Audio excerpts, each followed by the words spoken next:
Hello friends, welcome back to our YouTube channel Study Point. আজকে আমরা class 5-এর EVS subject থেকে 19th chapter a seed tells a forward story এটা নিয়ে discussion করব। So my suggestion to you all, please pay your full attention in the discussion. যদি তোমাদের কোনো প্রবলেম থাকে বুঝতে, তাহলে তোমরা অবশ্যই আমাকে কমেন্ট করবে। আর একটা কথা বলে রেখে এখানে, go through the content very well. 4 থেকে 5 বার করে এন্টায়ার চ্যাপ্টারটা পড়বে তোমরা, কারণ যখন কোশ্চেন ডিজাইন করা হবে, কোথা থেকে প্রশ্ন করা হবে সেটা তোমাদের অজানা। তাই যদি কন্টেন্টটা ভালো করে জানা থাকে, I am sure you can answer all the questions. So let to start. I am a small seed. এটা একটা সিডের স্টোরি। সিড নিজে বলছে, I am a small bajra seed. I am a small bajra seed. I have stayed in this beautiful wooden box since 1940. Since 1940 এই যে seed, বাজরা সিডটা, সেটা এই একটা বিউটিফুল ওডেন বক্সে ছিল। I want to tell you my story. Bajra seed আমাদেরকে তার নিজের গল্পটা বলতে চায়। আচ্ছা, দেখা যাক কি সে গল্প। This is a long story but not mine alone. It is also the story of my farmer Dhamji bhai and his family.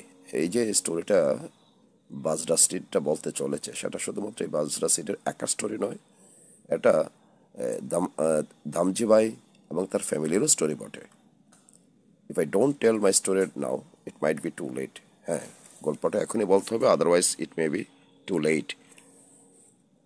I was born in Bhangam in Gujarat. তো এই যে বাজরা সিডটা, সেটা কোথায় জন্ম নিয়েছে, মানে কোথায় তার সৃষ্টি হয়েছে? গুজরাটের ভাঙ্গাম ভিলেজে। That year there was a good bajra অর্থাৎ millet crop. There was a festive mood in the village. Our area was famous for its grain and vegetables. এই যে ভাঙ্গাম যে ভিলেজটা, সেই ভিলেজটা ফেমাস কিসের জন্য? তার শস্যের জন্য এবং ভেজিটেবলের জন্য খুবই বিখ্যাত। আর সে বছরটা কি হয়েছিল, খুব ভালো উৎপাদন হয়েছে, বাজরার উৎপাদনও হয়েছে, এবং সারা গ্রামে একটা উৎসবের মেজাজ ছিল, যেহেতু এত ভালো ফসল ফলেছে। Each year Dhamjibhai kept aside some seeds from good crop. এবং ধামজিভাই প্র্যাকটিসটা কি ছিল? প্রতি বছর উৎপাদনের পর, ফসল উৎপাদনের পর ভালো ভালো যে গ্রেইনগুলো, সেগুলোকে ধামজিভাই আলাদা করে রেখে দিতেন নেক্সট ইয়ারের জন্য। This way our bajra family went on from one generation to another generation. এবং এইভাবে, কারণ ধামজিভাই করতে থাকে প্রতি বছরে সে ভালো ভালো সিডগুলোকে আলাদা করে রেখে দিতে নেক্সট ইয়ারের জন্য। তো নেক্সট ইয়ারে গিয়ে যখন আবার হারভেস্ট করা হতো, সেখান থেকেও আবার ভালো সিডগুলোকে সে আলাদা করে রেখে দিত তার পরের বছরের জন্য। তো এইভাবে generation to generation, one year to to another year, এইভাবে চলতেই ছিল, তাদের জেনারেশনটা কন্টিনিউ করছিল। Good seeds were stored in a dried gourd which was coated with mud. ভালো সিডগুলোকে কোথায় জমিয়ে রাখতেন দামজিভাই?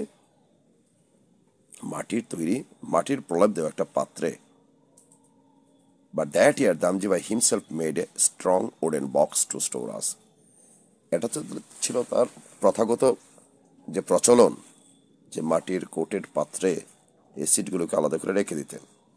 কিন্তু তারপরে হলো কি, দামজিভাই নিজে একটা কাঠের বাক্স তৈরি করলেন, এবং এই কাঠের বাক্সে এই সিটগুলোকে উনি জমিয়ে রাখতে শুরু করলেন নেক্সট ইয়ারের জন্য। He put in neem leaves to protect us from the insects. দেখো, দামজিভাইয়ের কত সতর্ক ছিল উনি কিছু নিম পাতা ছড়িয়ে দিতেন এই সিডগুলোর উপর, যেন এই সিডগুলোকে ইনসেক্টের হাত থেকে বাঁচানো যায়। He put different seeds in different compartments of the box. তাহলে এই বক্সটাতে অনেকগুলো কম্পার্টমেন্ট ছিল। এক কম্পার্টমেন্টে যদি বাজরা সিড রেখে থাকেন, তো অন্য কম্পার্টমেন্টে অন্য সিড রেখেছেন। এইভাবে ডিফারেন্ট কম্পার্টমেন্টে ডিফারেন্ট টাইপস অফ সিড উনি স্টোর করতেন। That was our beautiful home. তো বাজরা বলছে যে এই যে কম্পার্টমেন্ট, অনেকগুলো কম্পার্টমেন্টকে নিয়ে যে উডেন বক্সটা, এবং এই বক্সে বিভিন্ন কম্পার্টমেন্টে যদি আমরা ভ্যারাইটি অফ সিটস থাকি, তো এটাই আমাদের বাড়ি, এটাই আমার সুন্দর বাড়ি। ঠিক আছে, সুন্দর বাড়ি বলতে কোনটাকে বলা হয়েছে? এই উডেন বক্সটাকে বাজরা বোঝাতে চেয়েছে, বাজরা সিট বোঝাতে চেয়েছে। In those days Damjibhai and his cousins live together. তাহলে দামজিভ ওই সময় কথা, যখন বাজরা সিটের স্টোরিটা বলছে, তখন দামজিভাই এবং তার কাজিনরা একসাথে থাকতো। It was a large family, everyone in the village helped each other even in farming. দেখো কত সুন্দর সিস্টেম ছিল, এই গ্রামের প্রত্যেকে একে অপরকে সাহায্য করতো, ইভেন ফার্মিংয়ের ক্ষেত্রেও তারা একে অপরকে হেল্প আউট করতো। When the crop was ready and harvested, everyone celebrated together.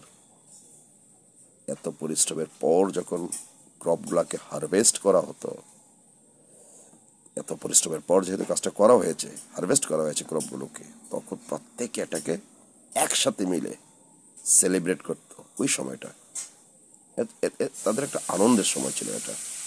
Oh those wonderful days. Bajra বলছে কি সুন্দর ছিল সেই দিনগুলো। With big feast and lots to eat. ঠিক আছে, অনেক খাওয়া দাওয়া হতো তখন। In the winter it would be time to enjoy the handi, a kind of stew. All the vegetables were put into a clay pot. মাটির তৈরি পাত্রে সমস্ত ভেজিটেবলকে রাখা হতো, অ্যালং উইথ ফ্রেশ স্পাইসেস, এবং ফ্রেশ মরিচ সহকারে সমস্ত ভেজিটেবলগুলোকে একটা মাটির তৈরি পাত্রে রাখা হতো। আচ্ছা, তারপর কি করা হতো দেখি? The pot was sealed. ও মাটির তৈরি পাত্রে রেখে পটটাকে কি করে দেওয়া হতো? পাত্রটাকে সিল করে দেওয়া হতো। অ্যান্ড ক্যাপ্ট বিটুইন হট কোলস, এবং হট কোলের উপর বসিয়ে দেওয়া হতো। The vegetables cooked slowly in the special cooker. তারপর যে ভেজিটেবলগুলো পটে রাখা হয়েছিল না, যে পটটাকে সিল করে দেওয়া হয়েছিল, এগুলো ধীরে ধীরে ধীরে ধীরে রান্না হতো অন দ্য ফিল্ডস। মাঠেই রান্না হতো, সবাই একসাথে কাজটা করতো। তো এই রান্নাটাও মাঠেই হতো, একসাথে সবাই করতো। Oh I forgot, the pot was placed upside down. That is why the dish was called handi or upside down in Gujarati. Handi would be eaten with bajra roti. তো হান্ডিয়া কি দিয়ে খাওয়া হতো? বাজরার রুটি দিয়ে খাওয়া হতো। Freshly cooked on the chula. এই রুটিগুলাকে একেবারেই চুলার মধ্যে ফ্রেশলি কুক করা হতো। Oh, what an earthly delicious flavour.